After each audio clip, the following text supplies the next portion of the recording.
नमस्कार, मैं मृद्विका आज आपके लिए बुक ऑडियो पर लेकर आई हूँ धर्मेंद्र मिश्र की पुस्तक सैर सपाटा से एक मजेदार कहानी, चींटी का उत्पात। बुहर नामक वन में पिनाकी नाम की चींटी निवास करती थी। एक बार अपने दल के साथ भोजन की तलाश में विचरण कर रही थी। एक वृक्ष के नीचे मंगू नाम का हाथी विश्राम कर रहा था। पिनाकी जैसे ही उसकी सूंड के पास से अपने दल के साथ गुजरी, मंगू जम्हाई लेते हुए फूंक मारता है। पिनाकी अपने दल के साथ पानी से भरे दलदल में जा फंसी। सभी चींटियां पानी में डूबने लगी, चीखने चिल्लाने लगी। पिनाकी से मदद की गुहार लगाई। पिनाकी करे तो करे क्या? वो बेचारी भी असहाय अपनी जान बचाने के लिए सांस बांधे पानी में अपने हाथ पैर चलाने लगी। चाह कर भी न स्वयं की न ही अपने दल की मदद कर पा रही थी। उसकी आंखों के सामने उसके सभी साथी पानी में डूबने लगे। पिनाकी ने मंगू से मदद की गुहार लगाई। मंगू दुत्कारते हुए बोला, चल हट, मैं हाथी और तू चींटी, तेरी मदद क्यों करूं? पिनाकी फिर से उसे समझाने की नाकाम कोशिश करती है। हमें एक दूसरे की मदद करनी चाहिए। जीव तुम भी हो, मैं भी हूँ। मंगू उपहास करते हुए बोला, चींटी भी कोई जीव होती है। तू भी जीव है तो मरकर मेरी तरह हाथी बनना। दूसरी तरफ मुंह करते हुए खर्राटे भरने लगा। पिनाकी उस दलदल से निकलने का प्रयास करती, लेकिन अपनी विवशता, शरीर के आकार पर पछतावा करने लगी। तभी सामने पेड़ से एक पत्ता उसके नजदीक आ गिरा। अपनी मृत्यु तय मान चुकी पिनाकी फिर से अपने हाथ पैर चलाने लगी। शायद ईश्वर मुझे बचाना चाहता है। मुझे एक प्रयास और करना चाहिए। अपने भीतर की पूरी शक्ति और साहस जुटाते हुए धीरे धीरे आगे बढ़ने लगी। तैरते हुए पत्ते तक पहुंचकर उस पर चढ़ गई। पानी के प्रवाह और हवा के बहाव से वो पत्ता किनारे जा लगा। पिनाकी ने राहत की सांस ली। उस पत्ते से उतरकर जमीन पर पहुंच गई। उसे अपने साथियों के खोने का दुख तो था, लेकिन मंगू से प्रतिशोध लेने की ठानी। इसे सबक सिखा कर ही रहूंगी, मन ही मन विचार करने लगी।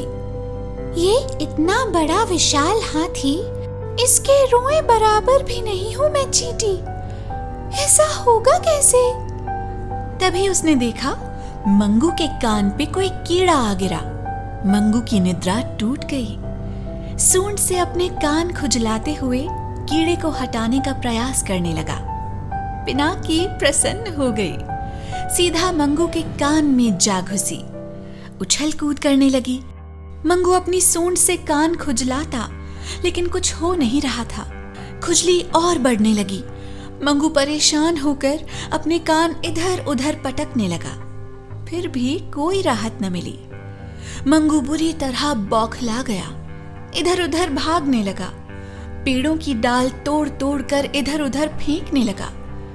कान पे डालता, फिर भी कुछ राहत न मिल पा रही थी। उसका कान भी लहूलुहान हो गया। जंगल के बाकी जीव उसकी हालत देखकर मदद के लिए आए। कोई कुछ कहता, कोई कुछ।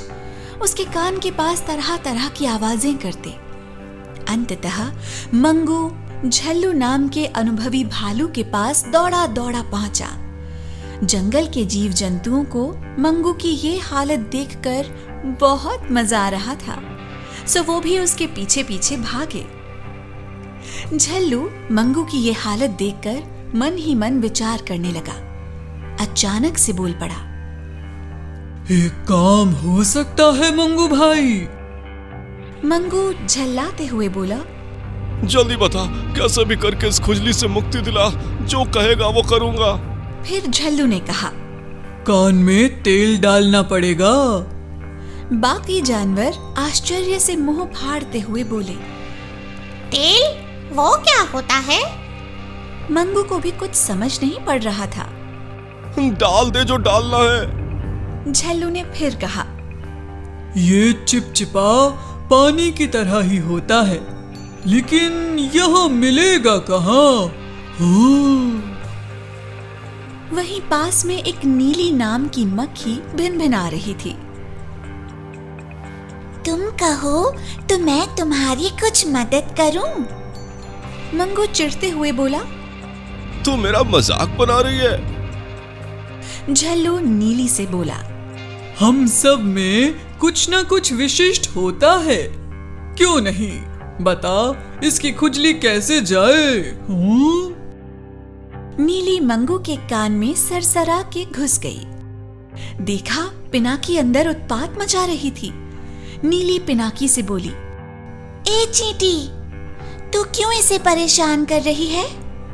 पिनाकी ने नीली को पूरी बात बताई। नीली बाहर आकर बाकी जीवों से पूरी बात बताती है। पिनाकी बाहर आने को तैयार नहीं है। झल्लू मंगू से बोला। मंगू भाई, ये तुमने ठीक नहीं किया। किसी का ऐसे अपमान नहीं करना चाहिए। अब तुम ही उसे मनाओ। मंगू पिनाकी को मनाने लगा और गिड़गिड़ाते हुए बोला। पिनाकी बहन, मुझसे बहुत बड़ी गलती हो गई। आगे से तुम्हारी सीख कभी नहीं भूलूंगा। माफ कर दो। पिनाकी कान के अंदर से ही बोली। पक्का भूलोगे तो नहीं? मंगू ने कहा।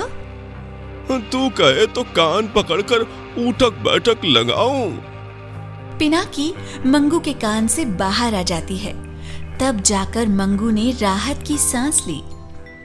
इसका भावार्थ ये है कि हमें कभी किसी की, उसकी रचना, आकार, क्षमता का मजाक नहीं उड़ाना चाहिए।